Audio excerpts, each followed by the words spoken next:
Hello, and welcome back. Today I'm very excited to show the development that has been made over the couple of months on the project. It has been quite the overhaul, as almost every system has been touched. Terrain now communicates with the new world system. Both simulation and graphics pull out of a newly designed extraction table, as well as all the bits in between that glue the architecture together. The build tool has also added very basic support for generating map files. With all that to cover, let's jump in and start with the build tool. Here in the build tool, the process of creating the map files is pretty straightforward. Given the number of chunks, a seed, max LED, and a density function, a voxel map is generated. Using this map data, it is then written out into an MDD file that stores the world metric data as well as the map data itself. As a reminder, the MDD files are a DDL derivative format. Once the intermediary file or files has been created, the world file is then loaded using the DDL parser and converted into a .mdb file that will be used during runtime. Luckily, this was actually rather a trivial process since it was really just adding this voxel map using the boilerplate from the various file parsers. The terrain objects you see here aren't used at the moment. They were from very early on in testing and may be repurposed for something else, so they escape the chopping block for the moment. However, upon exiting this function, we are all set in the build tool. Very simple, and now we have map files. Next, we will move into the framework and look at the changes here, starting with the world system. The overall design of the world system is to be the authority over the state and configuration of the game world. This means that the system is responsible for processing changes to the world configuration, such as a new map being loaded or certain map data being altered. In the future, there are plans for streaming map chunks as well. The world system will also be responsible for handling the configuration changes and communicating these to the train system. Regardless of how these configuration changes occur, once these changes have been recorded in the database, a message is then passed to the terrain, and this will indicate it to extract a newly pushed configuration.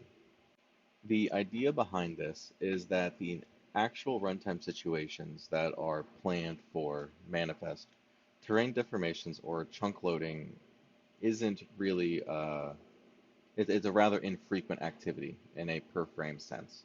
So because of this, the communication system is utilized for signaling as its processing overhead is much lower than getting the same signaling requirements from the database itself.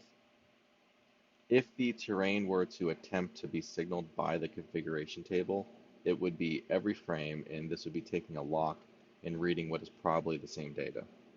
On the flip side of things, even though this means that the terrain extractions, by extension, will also change very infrequently, the places in which the graphics and simulation pull from the extraction table are right in the middle of algorithms and require the most reliable and up-to-date information as fast as possible. And I'll expand on this more when going over the changes to those respective systems and why they continue to pull out of the table instead of using the communication system. Moving into the terrain system. As previously stated, the terrain system will be waiting for a message from the world system. It will use this message as a signal to extract the updated terrain chunks. The updated terrain chunks are determined by the world system when creating the message. Currently, as the system only supports one map being loaded at a time, the entire set of terrain chunks have a false copy status. This is set up for the future streaming that was previously mentioned, as it will be required to determine what chunks are updated and what chunks are copied from the previous state. There is technically a raise condition here. If there are more than one map loaded before the terrain checks the messages, it will miss the update and use the old data. For now, this is a non-issue. As I said, there's just one map. However, this will be addressed when moving into maturing that streaming system for the world. Once the message has been processed, the terrain system proceeds to extract and push the newly configured world. The push itself happens here in terrain update as it returns the storage used by runtime database. Preparation is done as two parts. First, the world configuration table is queried and a lock is placed on the table. Second, the table handle is used to copy or extract chunks as needed, as well as set terrain configuration metrics. Once the extraction has finished, the configuration table is unlocked and the function returns a pointer to the freshly prepared terrain extraction data. For storing the chunks, I decided to go with pre-allocating a max number of slots for each terrain chunk at each LOD, and then extract each chunk for a given LOD and move to the next LOD. Using the formula here, chunk index plus LOD times extraction chunks, we can calculate the index that stores the desired chunk information at a given LOD. Upon finishing the push, a custom deleter is used. During preparation, chunks that are deemed to be updated and not copied to the new extraction have their addresses stored into a cleanup vector. This vector this vector is looped over during the end of the synchronize RCU call and deletes the blocks that are irrelevant. And now, as far as the terrain is concerned, its job is finished.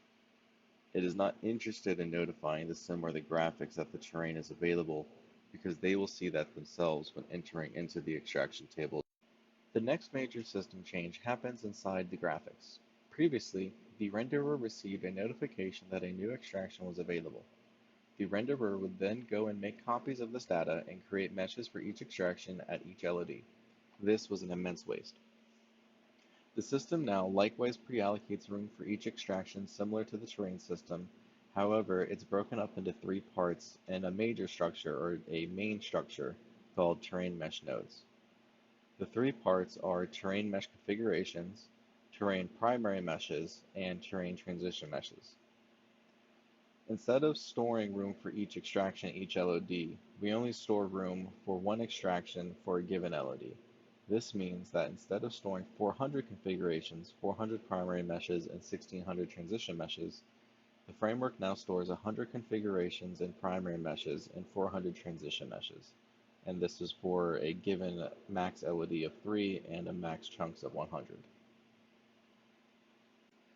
That's the only major redesign that has been done in the graphic side of things. Now, the actual update function itself has changed a bit though. Before, terrain chunks were mapped by their world space hashes in the grid. Now they are mapped by just their extraction indices, which cause the continuity check to be performed in a northwest manner instead of a southwest manner. However, the overall configuration function is relatively the same as it was before, but there are two additional functions now. The first is at the beginning. Like before, we reset each chunk possibly visible to invisible. However, we now check if there was a new generation update. If so, we then use the chunk index to determine which chunks need to be entirely reconfigured. And this note here is just talking about an oversight in that design. When the time comes so that terrain can be updated throughout a run, it is possible that the terrain chunks are modified multiple times before the extraction runs. If this were the case, if this were to happen, then there could be missing terrain indices from the updated chunk list. Instead, what should happen is the chunk should check if its extraction generation matches the current generation and respond as necessary. The next change to the configuration function is done before detecting the terrain transitions. The function update terrain mesh buffers does essentially that. When the terrain meshes are created, their vertex buffers and index buffers are persistently mapped. Using that mapped pointer, the raw data is copied out of the terrain extraction table and into the buffers directly. There's also another note on this one that is talking about it would probably be better to determine what the last visible LOD was in addition to determining if the current LOD and the previous LOD do not match. For example, let's say that chunk 5 was previously visible at LOD 2. The camera pans to chunk 5 is now called, giving it a previous LOD of 2 and a current LOD of 15. Then the camera pans back and determines that when chunk 5 comes back into view, it's visible at LOD 2 and begins to copy the data over. However, this data is already there and the copy is pointless. The same could be said for the transition meshes, as they only need to be copied when a face is first detected to be transitioning. However, aside from those two functions, the overall visibility/terrain mesh configuration function is the same. The visibility set gives you an initial LOD guess, the set detail levels enforce the LOD rule, and then detect terrain transitions modifies the transitioning faces and corners as required. This should take care of the major changes to the graphic systems, and now it's time to move on to the final system before showing off the changes. For the final system, simulation, this is still a bit of a work in progress. However, that would be on the areas that are beyond the actual terrain integration, which is the main thing being demonstrated today. The simulation is in a bit more of a scuff state than the renderer, but this is due to just needing to get it working. Physics engines are basically a giant number crunching program, more so than normal programs. And because of that, it can be incredibly difficult to track down the exact source of bugs. And because of that, I opted to get the terrain working with the simulation in the most frictionless way I could think of, which is grab each triangle, store it in a vector, test each triangle. I think it should go without saying, but that is not planned for the future, especially when you see here, it's explicitly determining the extraction chunk it wants to use. However, the basic idea is this. For each triangle in the extraction, perform the SAT against the OBB. If a collision is detected, determine contact points and send for resolution. Although in the future, acceleration structures will have to be built in order to handle a real simulation environment. However, looking at that, the only part which the extraction table is concerned is just getting the extracted triangles. Once they've been copied, the work of the database and all that synchronization is done, and the detector/solver can get to work. Full disclosure, I am currently debugging the collision resolutions. However, I don't feel that it's a problem with the terrain itself, so I'm fairly comfortable in showing off and demonstrating these parts of the changes. I believe the issue is at least in part due to bad contact points being generated. When I run the engine, I have debug contact points being drawn, so you should be able to see what I mean. But aside from those collision resolution issues and the just get it to run configuration function, the simulation should be all integrated with the terrain and the database. One thing I did forget to mention is that when the physics bodies are being added now in the message handling function, the contact detector also creates a default OBB. Later, the collider type and information for physics will be encoded in the binary files themselves. Alrighty, as far as the code changes and redesigns go, that should be it.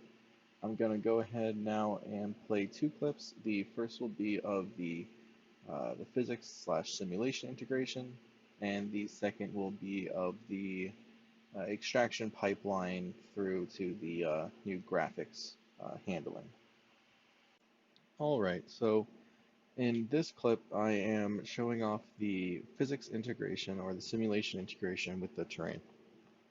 And so right off the bat you can already see that there are some suspect contact points, considering that it's a cube and in some cases there's only 3 collision points.